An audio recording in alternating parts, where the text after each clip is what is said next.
കേരളത്തിലെ ഒരു പ്രമുഖ കോൺഗ്രസ് എം പി BJPയിലേക്ക് എന്ന വാർത്തയുമായിട്ടാണ് ഇന്ന് ദില്ലിയിൽ നിന്ന് പ്രസിദ്ധീകരിക്കുന്ന ന്യൂ ഇന്ത്യൻ എക്സ്പ്രസ് പുറത്തിറങ്ങിയത്.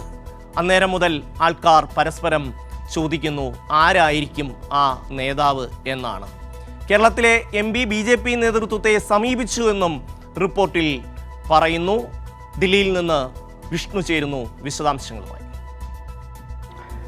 LDF സർക്കാരിനെതിരെ കോൺഗ്രസും ഒരു വിഭാഗം മാധ്യമങ്ങളും വലിയ തോതിലുള്ള പ്രചരണം നടത്തുന്ന ഒരു സാഹചര്യത്തിൽ തന്നെയാണ് ദേശീയ അതോടൊപ്പം തന്നെ സംസ്ഥാന രാഷ്ട്രീയത്തിലും വളരെ പ്രധാനമായിട്ടുള്ള ഒരു വാർത്ത ഇന്ത്യൻ എക്സ്പ്രസ് റിപ്പോർട്ട് ചെയ്തിരിക്കുന്നത്. കേരളത്തിൽ നിന്നുള്ള പ്രമുഖ കോൺഗ്രസ് നേതാവ് ഒരു MP BJPയിൽ ചേരാൻ ആഗ്രഹിക്കുന്നു എന്നൊരു വാർത്തയാണ് ഇന്ന് ഇന്ത്യൻ എക്സ്പ്രസ് റിപ്പോർട്ട് ചെയ്തിരിക്കുന്നത്. അതോടൊപ്പം തന്നെ ഇന്ത്യൻ എക്സ്പ്രസിൻ്റെ റിപ്പോർട്ടിൽ കൃത്യമായി തന്നെ പറയുന്നത് കേരളത്തിലെ ഒരു പ്രമുഖ കോൺഗ്രസ് MP ആണ് ഇത്തരത്തിൽ BJPയെ സമീപിച്ചത്. അതോടൊപ്പം തന്നെ വരുന്ന നിയമസഭാ തെരഞ്ഞെടുപ്പിൽ ഇത്തരത്തിലൊരു MP BJPയിലേക്ക് വന്നു കഴിഞ്ഞാൽ കോൺഗ്രസിൻ്റെ വോട്ടുകളടക്കം BJPക്ക് ലഭിക്കും. അത്തരത്തിൽ BJPക്ക് വലിയൊരു ഉണർവ് ഉണ്ടാക്കാൻ കഴിയുമെന്നുള്ള വിലയിരുത്തലിലാണ് ദേശീയ നേതൃത്വം എന്നതടക്കമുള്ള കാര്യങ്ങൾ ഇന്ന് ഇന്ത്യൻ എക്സ്പ്രസിൽ റിപ്പോർട്ട് ചെയ്തിട്ടുണ്ട്. എന്തായാലും ഇത്തരമൊരു റിപ്പോർട്ട് പുറത്തു വന്ന ഒരു സാഹചര്യം കേരള രാഷ്ട്രീയത്തെ സംബന്ധിച്ച് വളരെ നിർണായകം എന്ന് തന്നെ പറയേണ്ടി വരും. കാരണം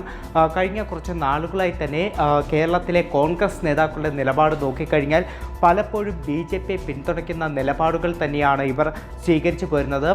പ്രത്യേകിച്ച് KPCC അധ്യക്ഷൻ K സുധാകരൻ ഒരു തവണ കൃത്യമായി തന്നെ പറഞ്ഞത് വേണ്ടി വന്നാൽ BJPയിലേക്ക് പോകും, തനിക്ക് BJPയിലേക്ക് പോകാൻ ആരോടും ചോദിക്കേണ്ട ആവശ്യമില്ല എന്നതായിരുന്നു K സുധാകരൻ ഒരിക്കൽ പറഞ്ഞത്. അതോടൊപ്പം തന്നെ RSSൻ്റെ വേദിയിലെത്തുകയും ഗോൾവാൾക്കറെ അനുസ്മരിക്കുകയും ചെയ്ത BD സതീശൻ്റെ നിലപാടും കേരള സമൂഹം കണ്ടതാണ്.